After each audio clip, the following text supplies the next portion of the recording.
C'est facile de créer un nouveau projet dans Cubase, mais c'est important de comprendre la structure des dossiers pour que vous sachiez à quoi il sert tous les fichiers d'extra.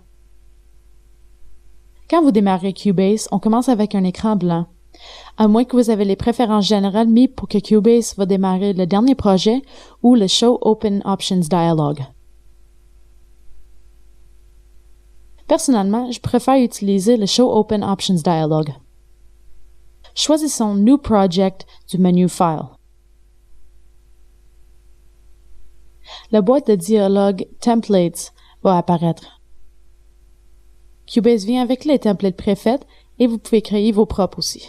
Les templates vont vous sauver du temps en vous fournissant avec une structure que vous pouvez commencer avec.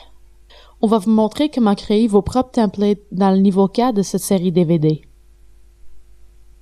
Pour l'instant, on va choisir Empty et on va cliquer OK. Choisissez où dans votre disque dur que vous voulez que votre nouveau projet soit sauvegardé. Pour tous les projets que vous créez, vous avez besoin de sauvegarder ça dans un dossier différent. Assurez-vous que vous ne sauvegardez pas tous vos projets dans le même dossier. Ça va juste causer de frustration et de confusion plus tard. N'oubliez pas de regarder notre vidéo sur la gérance d'audio sur ce DVD juste au cas où vous sauvegardez tous vos projets dans le même dossier. Je vais le sauvegarder pour le bureau pour l'instant. Créez un dossier sur le disque dur qui est unique pour ce projet. Dans notre cas, New Cubase Project est un bon nom. Assurez-vous que le dossier que vous avez créé est sélectionné et pesez Open. Remarquez que Cubase ouvre un projet qui s'appelle Untitled 1. À la base, on a créé un dossier projet sur le disque dur, mais on n'a pas encore sauvegardé notre projet Cubase actuel. On va faire ça maintenant. Choisissez File, Save ou Save As et choisissez un nom pour le projet. Je vais l'appeler My First Project. Remarquez que Cubase sélectionne automatiquement le bon dossier pour nous. Cliquez sur Save et remarquez aussi que Untitled 1 a été changé pour notre nouveau nom de projet My First Project. Regardons comment ça apparaît sur le disque dur. Vous voyez qu'on est dans le dossier qu'on a créé qui s'appelle New Cubase Project. Cubase a déjà créé automatiquement un dossier qui s'appelle Audio. Ceci est la place où vos fichiers audio seront sauvegardés pour ce projet. Et voici notre fichier du projet Cubase qui s'appelle My First Project. Cubase va créer 3 dossiers qui s'appellent Edit, Fades et Images pendant que vous enregistrez et éditez votre projet. Le dossier Edit contient du processing offline qu'on va discuter dans le niveau 3 de cette série Cubase.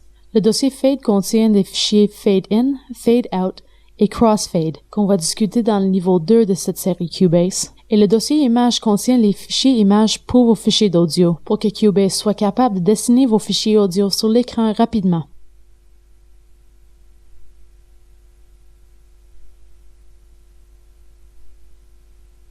Cubase peut sauvegarder automatiquement pour vous au cas où l'ordinateur plante ou un autre événement pas prévu. Allez cliquer sur le menu File sur un PC ou Cubase Menu sur un Mac, puis Préférences et cliquez sur Général. Vous pouvez activer la fonction Autosave, vous pouvez choisir un intervalle pour quand Cubase va sauvegarder les fichiers et vous pouvez aussi dire à Cubase combien de différents fichiers backup à garder. Si vous en avez un sélectionné ici, le fichier backup sera remplacé avec le plus récent. C'est une bonne idée d'en ajouter un autre pour être sûr. Là que notre nouveau projet est prêt, allons-y au menu Project et on va sélectionner Project Setup. Ici, on peut définir nos préférences de projet. Start est le temps de départ du projet. Vous pouvez commencer le projet à un autre temps à part 0. La duration du projet peut être définie ici. Si votre projet va durer 3 minutes, mettez 3 minutes et 20 secondes ici. Cela vous permettra de travailler plus facilement et plus rapidement. Ça sert à rien d'avoir une heure d'extra après votre projet si vous savez que vous en servirez pas. Vous allez voir ça en action dans le chapitre sur la page projet. Vous allez utiliser Framerate si vous allez synchroniser Cubase avec équipement externe. Si Cubase est le slave, cette valeur sera automatiquement dirigée par le framerate du signal sync qui entre. Si Cubase est le master, il va déterminer le framerate du signal envoyé. Le display format met le format global d'affichage utilisé pour toutes les règles et les afficheurs de position dans le programme, comme le panneau de transport, la page de projet et les éditeurs. Par contre, vous pouvez faire les sélections indépendantes de format d'affichage pour les règles individuelles de ces fenêtres et afficheurs si vous voulez, et on verra ça au cours de ces séries.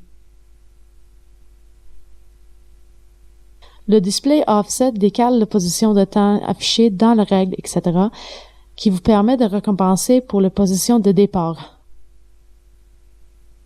Typiquement, si vous synchronisez Cubase à une source externe qui commence à un framerate à part 0, vous pouvez commencer la position de départ à cette valeur. Par contre, si vous voulez que l'afficheur dans Cubase commence à 0, mais le display offset à la même valeur aussi. Le bar offset fonctionne tout comme le display offset décrit avant. Ça décale la position de temps par la règle par un numéro de barre qui vous permet de récompenser pour la position de départ. La différence, c'est que le bar offset est utilisé seulement quand le format d'affichage bars et beats est sélectionné. Le sample rate, record format et record file type sont assez simples. 44.1 est qualité CD. N'importe quoi plus élevé que ça va vous donner plus de qualité, mais ça va prendre plus de place sur votre disque dur. 16 bits est qualité CD aussi, mais en choisissant 24 ou 32 bits, ça vous donnerait plus de qualité en tant que votre carte de son est capable de le supporter. Aujourd'hui, la plupart des cartes de son sont capables. Ici, vous pouvez choisir quel genre de fichier que Cubase va enregistrer. Les fichiers WAV sont les plus simples même pour les utilisateurs Mac, parce que les Mac et les PC sont capables de jouer les fichiers WAV. Une chose à noter ici, c'est que si vous choisissez Broadcast WAV File, la description, auteur et référence seraient intégrées dans les fichiers enregistrés dans la fenêtre Preferences, dans le submenu Record Broadcast Wave. StereoPan-là est un peu difficile à expliquer ici, fait qu'on va le discuter dans le niveau 4 de cette série. Avec tout cela dit, là vous êtes prêt à commencer à travailler dans Cubase sur votre premier projet.